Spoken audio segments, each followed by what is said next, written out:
नमस्कार, मैं हूं आपके साथ मानसा मलिक। हिमाचल प्रदेश में आखिरी दौर के चुनाव प्रचार में सियासी दलों ने पूरी ताकत झोंक दी है। आज शाम 5 बजे से विधानसभा चुनाव का प्रचार का शोर थम जाएगा और इसके साथ ही पोलिंग पार्टियां भी मतदान केंद्रों के लिए रवाना होंगी। लेकिन उससे पहले सियासी दलों ने रैलियों के जरिए जनता को लुभाने की भरपूर कोशिश की है। प्रचार के अंतिम दिन केंद्रीय गृह मंत्री अमित शाह कांगड़ा के सुलह और पांवटा साहिब में उन्होंने रैलियां की, तो कांग्रेस की तरफ से प्रियंका गांधी ने मोर्चा संभाला और सतौन में एक जनसभा की और शिमला में रोड शो भी किया। वहीं जेपी नड्डा और यूपी के सीएम योगी आदित्यनाथ ने भी प्रचार प्रसार में पूरा दमखम लगा दिया। इसके बाद प्रत्याशी डोर टू डोर प्रचार करेंगे। कांग्रेस सभी 68 विधानसभा क्षेत्रों में विजय आशीर्वाद रैली निकालेगी ताकि जनता का आशीर्वाद मिल सके। तो आज चुनाव प्रचार का आखिरी दिन है और अब जो जनता है उसको अपना फैसला सुनाना है। 12 नवंबर को ये वोटिंग होगी, 8 दिसंबर को नतीजे आएंगे और उससे पहले आप देख रहे हैं दोनों ही दलों ने अपनी पूरी ताकत झोंक दी है। और हिमाचल प्रदेश में जिस तरह की रवायत रही है, रिवाज यही रहा है रिवॉल्विंग डोर पॉलिसी का कि एक बार सत्ता पक्ष को जनता वहां पर मौका देती है तो फिर दूसरी बार वो विपक्ष को मौका देती है। लेकिन इस बार बीजेपी कह रही है कि ऐसा नहीं होगा, रिवाज बदलेगा। तो अब ये देखने वाली बात होगी कि हिमाचल प्रदेश में रिवाज बदलेगा या फिर रिवाज को तोड़ने में वहां पर जो विपक्षी दल है वो वहां पर कामयाबी हासिल करेगा। जनता को कहने आया हूं, पूछना जरा है कांग्रेसियों को, 40-40 साल तक हमारे सेना के जवान और उनके परिवारजन 1 रैंक 1 पेंशन की मांग करते थे। 4 पीढ़ी तक शासन करने वाली ये कांग्रेस पार्टी उनकी ये मांग को पूरा नहीं करती थी। मगर माताओं, भाइयों, बहनों, युवाओं, आपने 2014 में मोदी जी को बिठाया और 2015 में मोदी जी ने 1 रैंक 1 पेंशन देने का काम समाप्त कर दिया।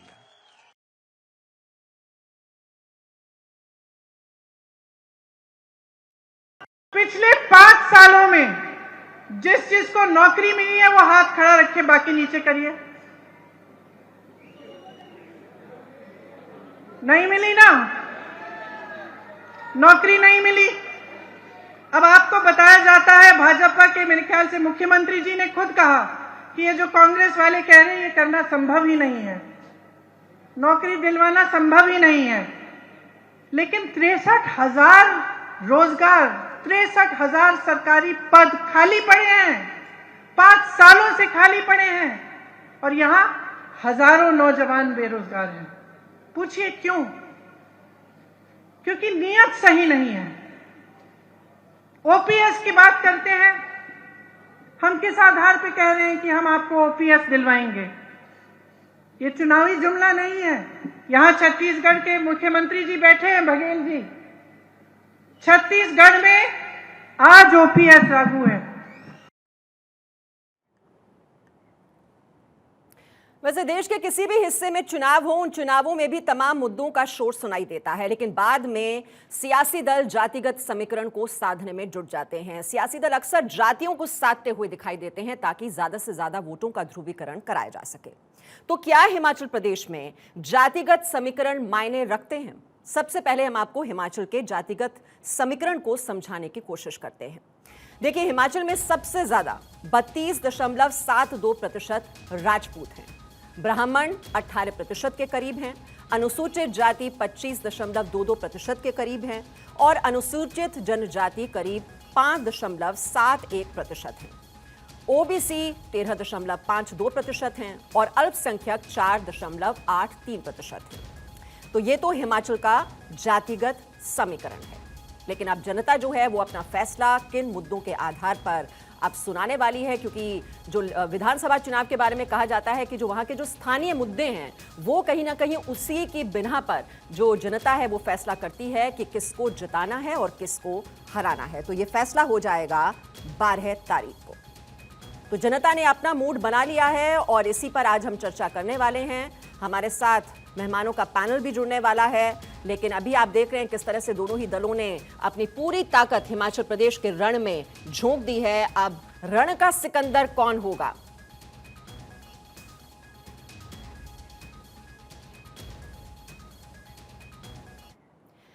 और आइए अब हम चर्चा की शुरुआत करते हैं। हमारे साथ इस वक्त कांग्रेस के प्रवक्ता आनंद माधव जुड़ चुके हैं, आम आदमी पार्टी के प्रवक्ता बलदेव कुमार हमारे साथ हैं, वरिष्ठ पत्रकार शशि भूषण शर्मा जी भी हमारे साथ इस चर्चा में शामिल होंगे और हमारे साथ इलेक्शन कमीशन के पूर्व ज्वाइंट डायरेक्टर डॉक्टर मोहम्मद अमीन जी भी इस वक्त जुड़े हुए हैं। सबसे पहले तो आनंद माधव जी, अब बीजेपी तो दावा कर रही है फिर से कमल खिलाया जाएगा।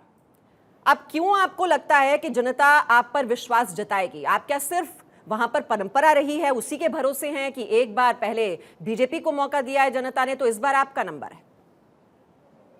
नहीं, ऐसी कोई बात नहीं है। बात यह है कि जो बीजेपी ने 5 साल जो राज वहां पे किया है, 5 साल जो उन्होंने शासन किया है वहां पे, वो पूरा भ्रष्टाचार से लिप्त था, कोई विकास नहीं हुआ। जो काम कांग्रेस ने किया था अपने राज में, उसको इन्होंने ध्वस्त करने का काम किया। आप बताइए ना, ये बेरोजगारी की सीमा चरम पर है। वहाँ की आधे से अधिक जनता जो है वो बेरोजगारी से त्रस्त है। जो युवा हमारे हैं वो त्रस्त, के लिए कुछ नहीं कहा। पूरे कोरोना काल में पर्यटन इंडस्ट्री ध्वस्त, उसको कोई सपोर्ट ये लोग नहीं एक्सटेंड कर पाए और उनकी पूरी स्थिति है वो अभी तक देख रहे हैं। तक कि आपको जान के आश्चर्य होगा कि उन्होंने अपने घोषणा पत्र पर्यटन शब्द का उपयोग भी नहीं किया उसमें। तो चुनाव प्रचार का आज आखिरी दिन है हिमाचल प्रदेश में और धुआंधार चुनाव प्रचार आप देख रहे हैं। बीजेपी के बड़े बड़े दिग्गज लगातार चुनावी मैदान में जाकर वहां पर वोटरों से अपील भी कर रहे हैं, उन्हें लुभाने की भी कोशिश दोनों ही दलों की ओर से लगातार की जा रही है और मेहमानों से हम लगातार चर्चा भी कर रहे हैं। और इस वक्त हमारे साथ बीजेपी के प्रवक्ता सतीश लखेरा जी भी जुड़ गए हैं। सतीश लखेरा जी, जो बीजेपी की ओर से दावा किया जा रहा है कि एक बार फिर से कमल खिलेगा और जो वहां पर परंपरा रही है वो रिवाज टूटेगा, ये इतना कॉन्फिडेंस क्यों है?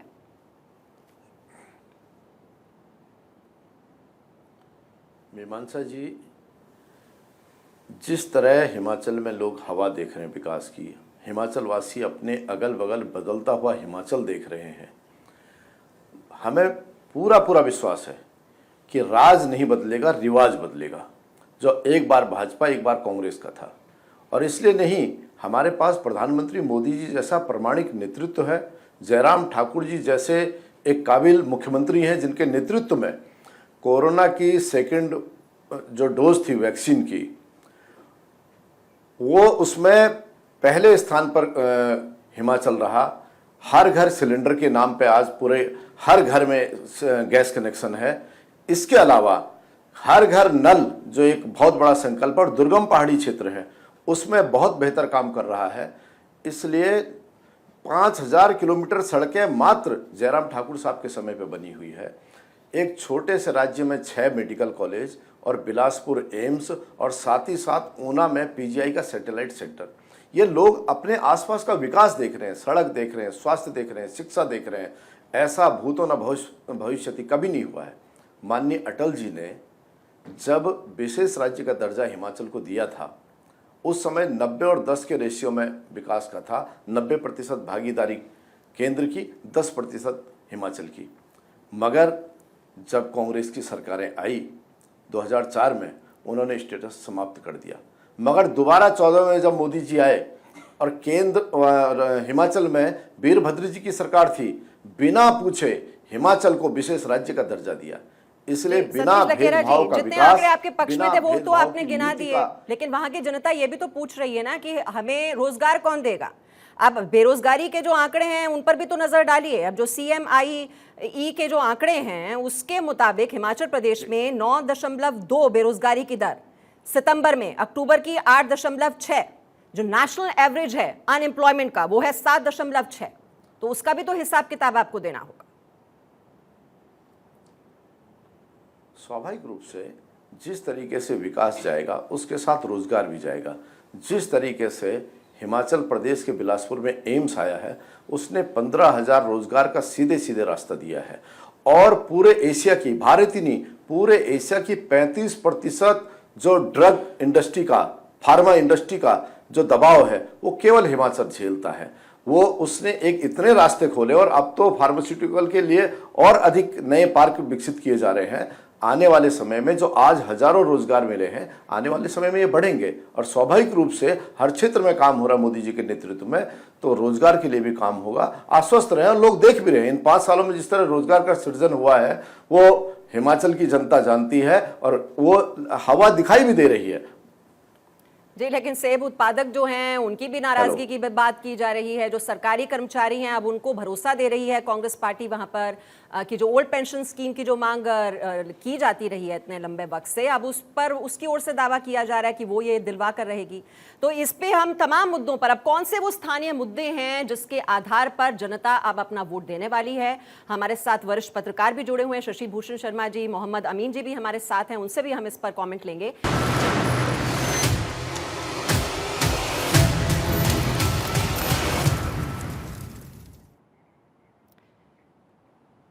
तो हिमाचल में इस बार जोरदार मुकाबला है बीजेपी और कांग्रेस के बीच, और हिमाचल में जिस तरह की परंपरा रही है कि एक बार बीजेपी और दूसरी बार जनता कांग्रेस को मौका देती है, तो बड़ा सवाल यही है कि रिवाज जारी रहेगा या फिर इतिहास बन जाएगा।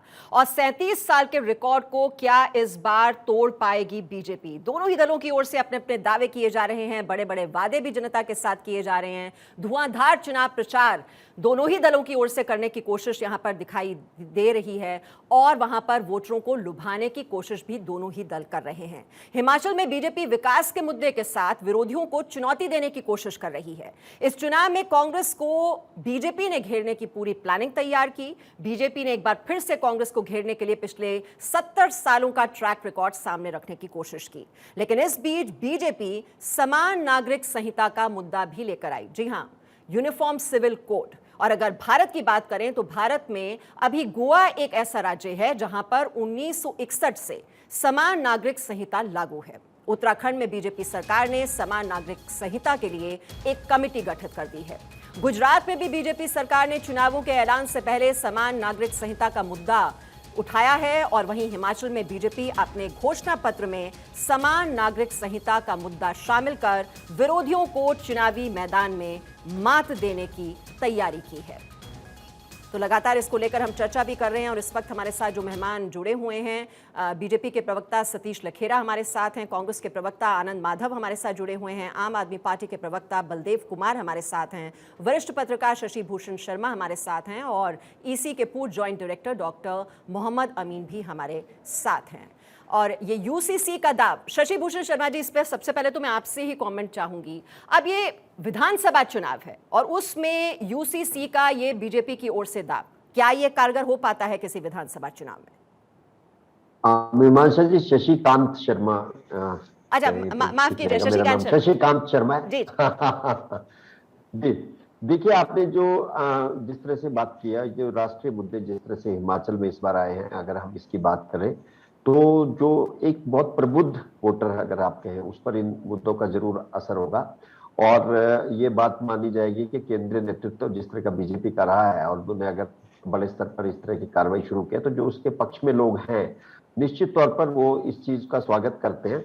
लेकिन कुल मिलाकर मुझे लगता है इसके बावजूद जो हिमाचल के स्थानीय मुद्दे हैं वो इस चुनाव में बहुत ज्यादा असरदार नजर आ रहे हैं। और उन स्थानीय मुद्दों के बल पर ही भाजपा को भी पता है कि वो बेशक उन्होंने इसमें घोषणा पत्र में इन मुद्दों को शामिल किया है और कॉमन सिविल कोड को जिस तरह से तरजीह दी गई है, लेकिन भाजपा को इस बात का आभास है कि जो स्थानीय मुद्दे अंततः हिमाचल का चुनाव उसी से डिसाइड होगा।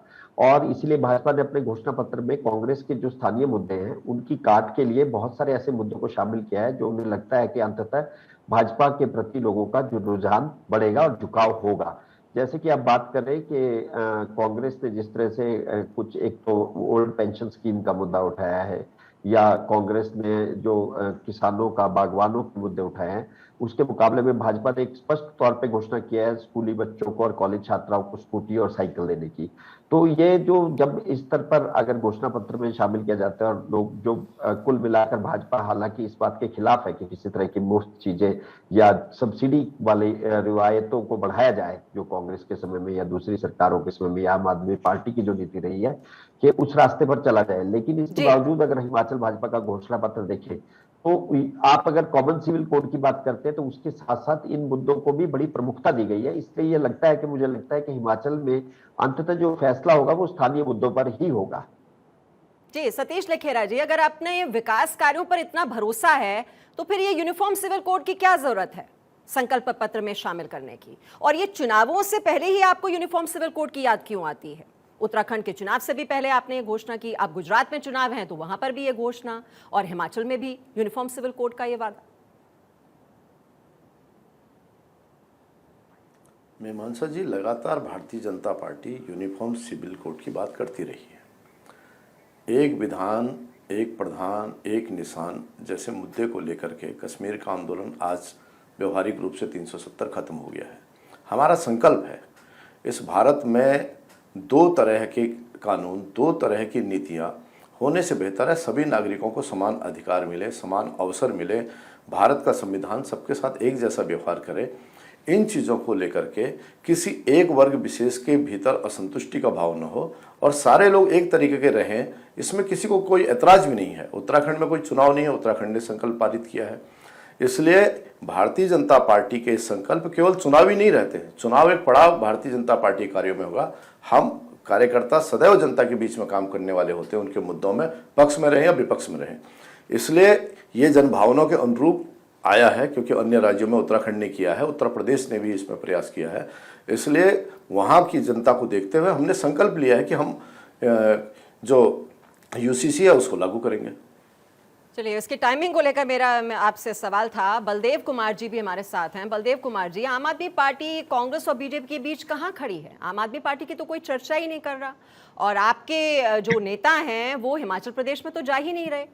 हथियार छोड़ दिया आपने पहले ही लड़ाई से। बिल्कुल, नमस्कार। देखिए, ऐसा कुछ नहीं है, लड़ाई लड़ी जा रही है।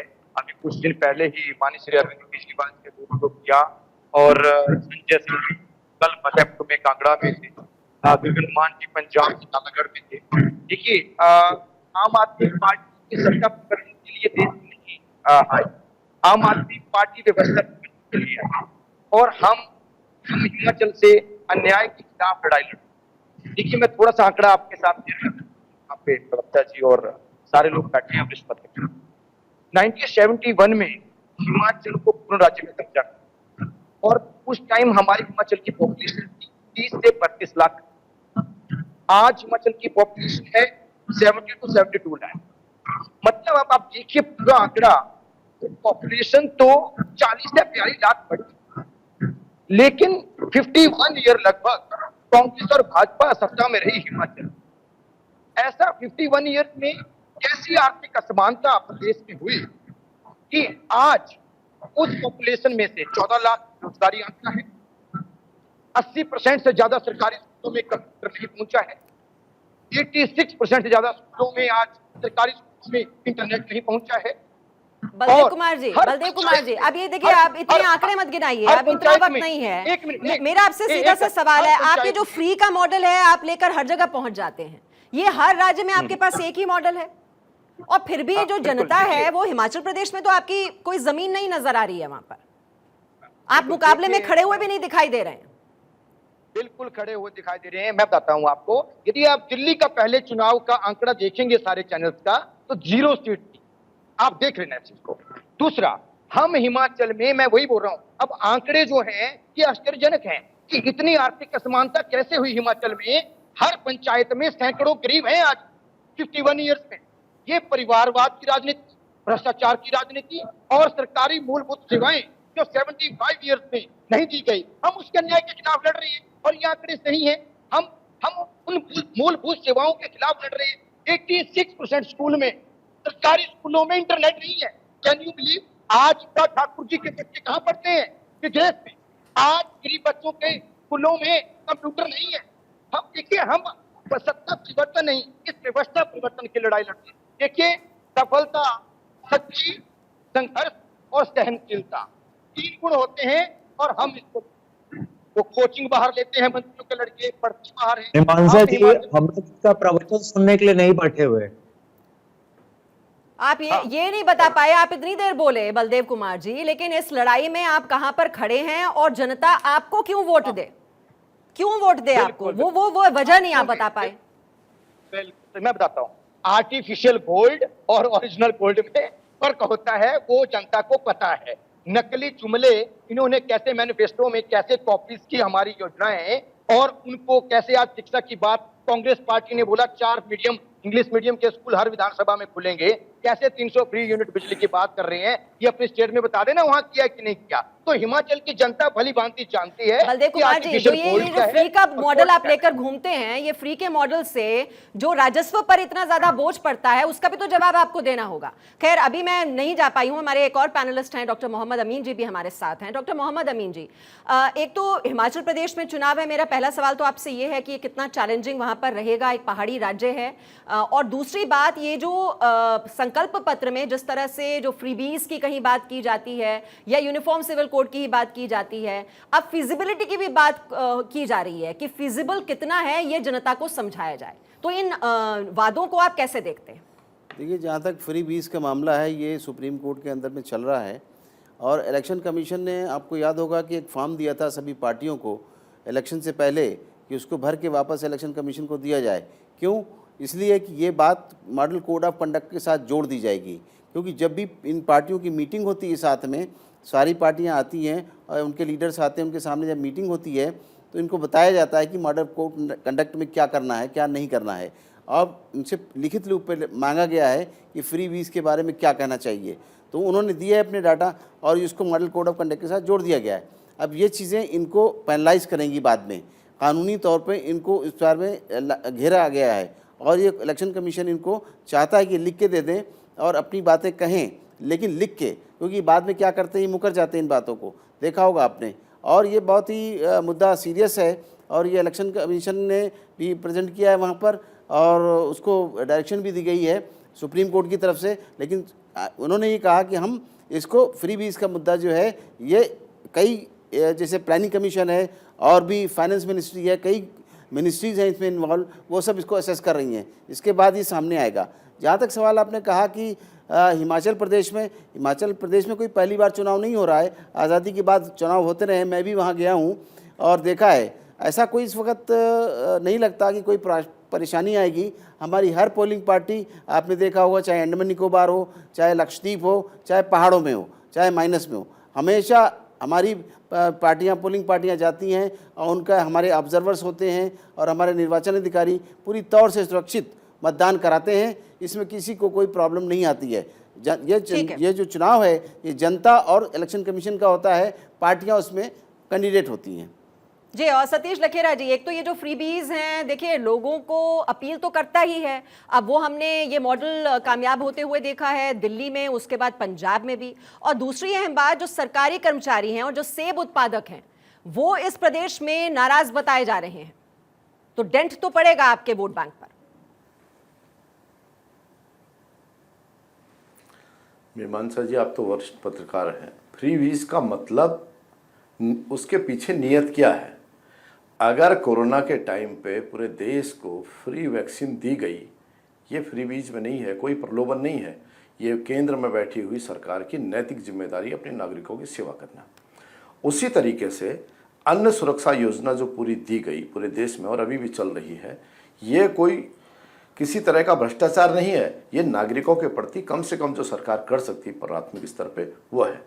मगर जो ये दूसरे मदारी आए हैं फ्री के नाम पर, दिल्ली में मीटर सरचार्ज, कनेक्शन सरचार्ज के नाम पे हर तरीके से आप पैसा तब भी ले रहे हैं और आप फ्री की बात भी कर रहे हैं। आप वाईफाई आपके कहीं नहीं है, महिला सुरक्षा को लेकर कहीं नहीं है। आप भ्रष्टाचार के आकंठ ऐसे डूब गए कि आप पे सारे आरोप लग रहे हैं। मजबूरी में आप आपको कभी भगत सिंह बता रहे हैं, कभी कुछ बता रहे हैं। और सबसे बड़ी बात, आम आदमी पार्टी को लेकर मुझे 10 सेकंड दीजिएगा। सतीश लखेरा जी, ठीक है, 10 सेकंड तो अधिकतर आप हिमाचल ये भी बता के लोग दीजिए, पंजाब साइकिल में और रहते स्कूटी हैं। देना मुफ्त में, ये फ्रीबीज में आता है कि नहीं आता है? नहीं, ये तो बालिकाओं के लेके अभी लंबे समय से, अगर बालिकाओं के लिए बेटी बचाओ बेटी पढ़ाओ के एक कदम में आगे अगर बालिकाओं को इस तरीके से दिया जा रहा है, और उत्तराखंड में भी स्नातक बालिकाओं को दिया गया, नंदा देवी गौरा देवी योजनाओं को दिया गया, इसको आप किसी रूप में फ्री नहीं बोल सकते। मगर आप बिना अध्ययन के, जिस तरह पंजाब में बोला और अब हाथ खड़े कर दिया कि मोदी जी पैसा नहीं दे रहे हैं, आप अपनी क्षमताओं से ज्यादा बोल जाएंगे, झूठ बोल जाएंगे और उसके बाद आप भाग जाएंगे। हिमाचल के लोग ज्यादातर पंजाब में रहते हैं, दिल्ली में रहते हैं। आप यहाँ की पूरी ताकत अगर लगाते, मगर आपने नहीं लगाई। ये अपने जो आपके मान है भगवंत मान जी, आप उनको गुजरात तो नचा रहे हैं मगर आप ऊपर नहीं भेज रहे हैं। कितनी बार केजरीवाल और मनीष सिसोदिया हिमाचल में गए, क्यों? जब दूसरा कर रहा है तो आप उसे फ्रीबीज में गिनते हैं। खैर, जनता को फैसला करना है, वो आपको भी सुन रहा है और कांग्रेस पार्टी के वादों को भी सुन रहा है और आम आदमी पार्टी को भी सुन रहा है। फैसला उसको करना है। मेरे पास वक्त इतना ही था। बहुत बहुत शुक्रिया सभी मेहमानों का इस चर्चा में शामिल होने के लिए।